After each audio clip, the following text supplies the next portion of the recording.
tatap ka kanin ikagakalimwa, Ya Allah. Ito ang pag-iisang dibdib na gumawa ng ingay sa linggong ito sa Palimbang Sultan Kudarat. Ya Allah, hindi ka sensarin siki amulia tau awala dun salih, Ya Allah. Isang nika o Muslim wedding ceremony. Pagpasok ng bride, hiyawan ang lahat. Ya Allah, tatap ka kanudwa apamusungan nilan sunya apinagtampong siya sa kanu agama Islam. Takbir!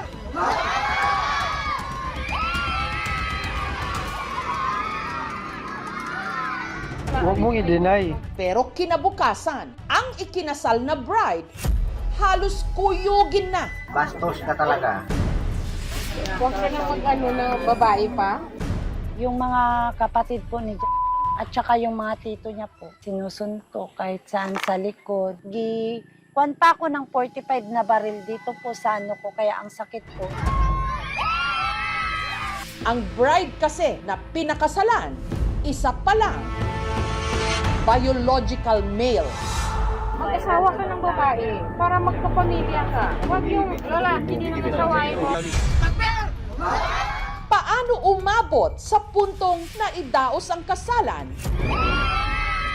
na hindi pala klaro sa lahat ang katauhan ng ikinasal? Nitong Miyerkules, ang kontrobersyal na bride naabutan ng aming team sa presinto ng Palimbang Municipal Police Station. Tawagin na lang daw natin siyang Sofia. For my safety lang po, dinala po ako dito ng mayor po. Baka mapag-initan po ako. Si Sofia, inilipat at iniuwi muna sa kanilang bayan sa Maitum, Sarangani Province. Natatakot kasi siya para sa kanyang buhay. Amin siya pong natid para masiguro po ang kanyang safety sa biyahe from Maitum MPS hanggang sa kanyang residence. Sa pagtutulungan din ng mga otoridad, nagawa ng paraan para makauwi si Sofia sa kanyang pamilya. Doon na lang po ako nakahinga ng maluwag talaga po. Natatakot lang po kasi ako baka bugbugin po ako ulit.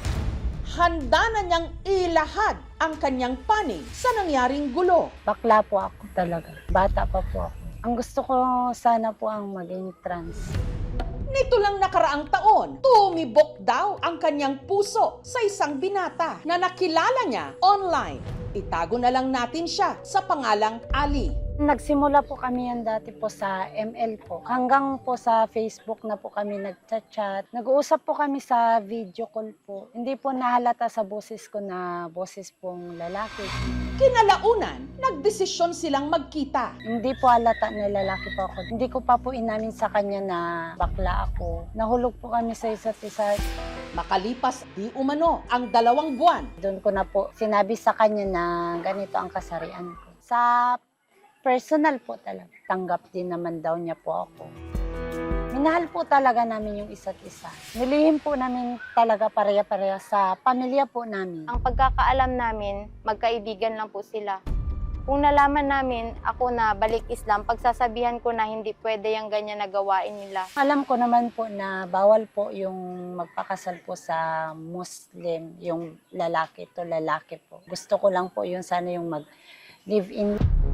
Pero nito raw May 12, niyaya na raw siya di umano ni Ali na tumira sa iisang bubong. Sinundo po ako ni dito para doon po sa kanila kami manirahan. Napilitan po akong sumama sa kanya po. Hindi po ako nagpaalam sa parents ko.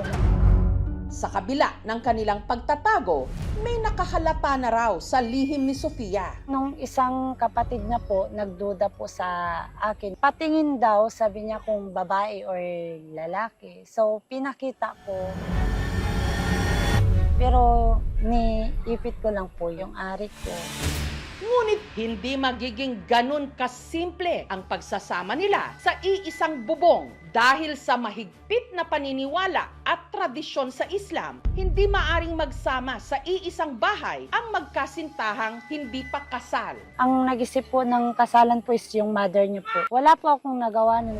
Kaya nitong May 17, itinakda ang kanilang kasal. Wala po ako talagang family doon na nagpunta. Hindi ko po na-chat sila papa po na ikakasal ako. Ya Allah, tatap ka kanudwa apamusungan nilan sunya apinagtampong siya sa kanong agama Islam. Kinakabahan po ako yun that time. Baka patayin po nila ako kung malaman nilang bakla ako. Wala pong atras kasi napasubo na po ako. Di umano, ang plano raw nila ng kanyang groom, Tatakas na lang po pagkatapos po ng kasalan. Lilihim na lang po sana namin habang buhay. yun nga lang, Na-post po nila yung video namin. Doon po nag-trending. Doon po yung maraming nakakikilala sa akin. Kasi tita, barkada ko kasi yan dati. Hindi po yan totoo, huwag kayong maniwala dyan. Tropa ko din yan before. Di ko alam ba't umabot sa ganito. Ewan anong nangyayari sa kanya.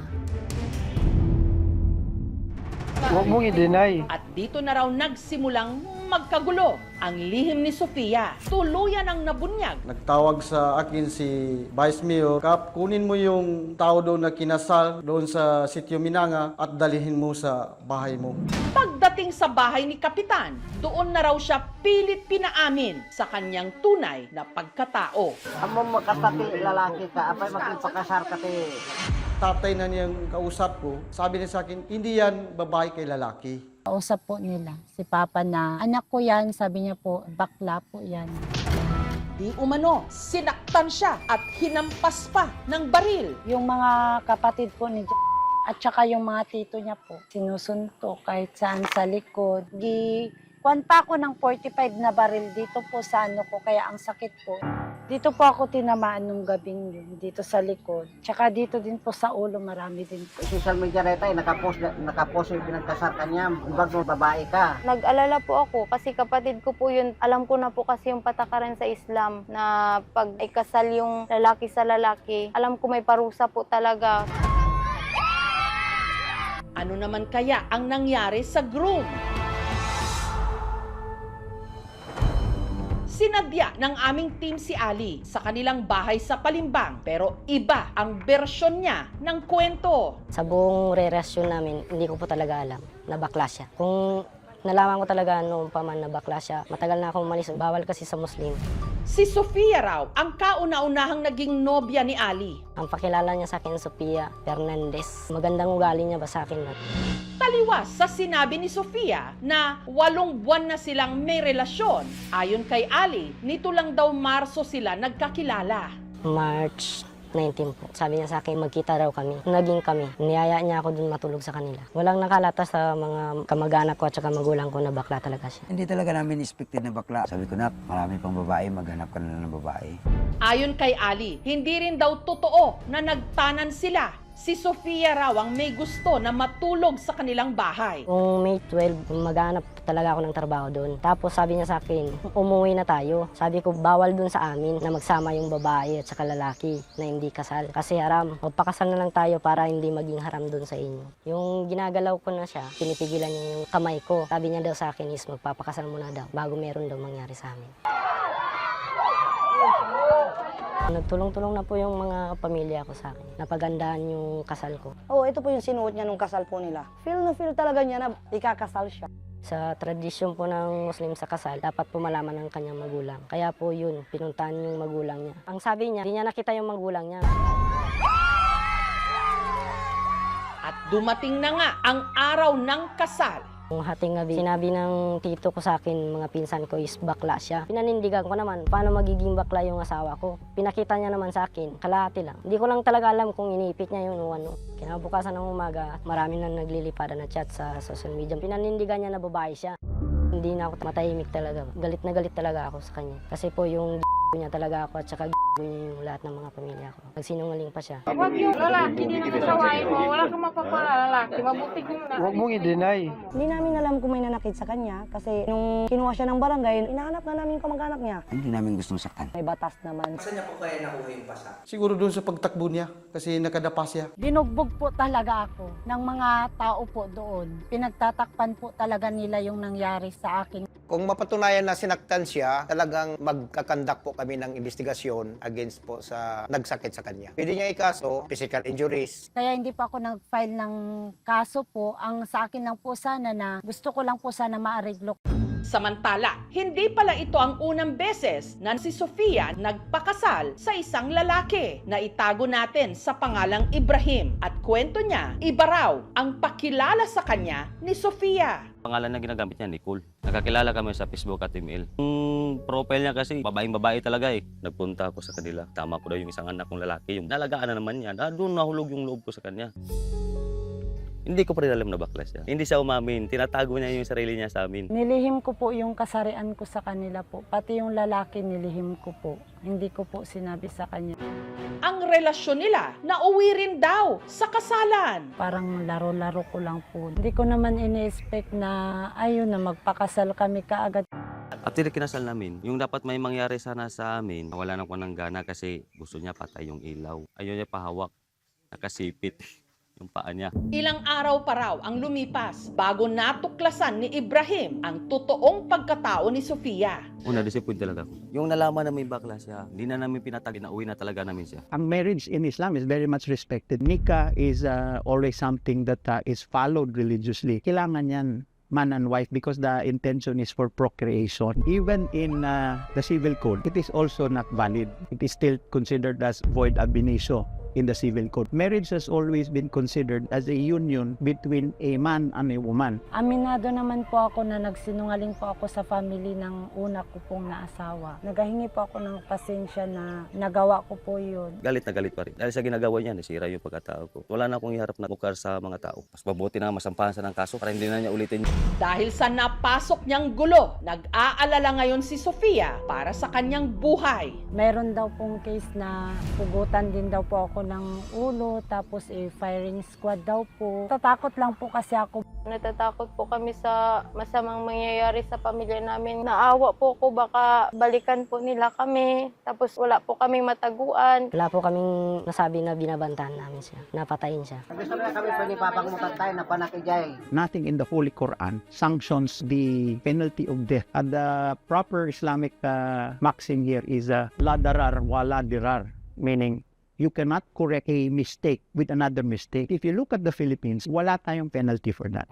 Magpapasalamat ako kasi nga yung isang municipal mayor din po doon, Myrna Capina, madali lang po namin na settle na kung maaari, surrender na lang po dito sa amin. Kami na po ang mag-handle po ng reklamo sa lugar po nila. Now, we will make sure po na yung safety ng bawat party ito habang inaasikaso po namin at inimbestigahan yung tunay na nangyari. May plano kami pong magsampa ng kaso sa ginawa niya sa lahat ng mga pamilya ko. Ang pwede pong makaso kay kung magreklamo po yung pamilya, yun nga, yung simple fraud. Ang pwede pong maging kaparasuhan yun is kulong po ng 2 to 6 months. Kasi lahat ng mga tito ko sa akin kasi kaya hindi nila ako tinatanggap kasi sa ginawa ko daw. Pero hindi ko naman talaga kasalanan kasi wala talaga akong alam. Biktima po talaga ako. Hiningi namin ang opinyon mula sa hanay ng LGBT at mga nagsusulong ng human rights sa ganitong sitwasyon. I'm a Moro Muslim, openly gay man from Mindanao. Malala pa rin yung situation ng members of the LGBTI plus community. Experiences nila, especially in Mindanao and also in Bangsamoro area. Technically, hindi pa accepted culturally and also with faith yung member of the LGBT community. Although may level of tolerance naman wherein we are invited to spaces, to tradition.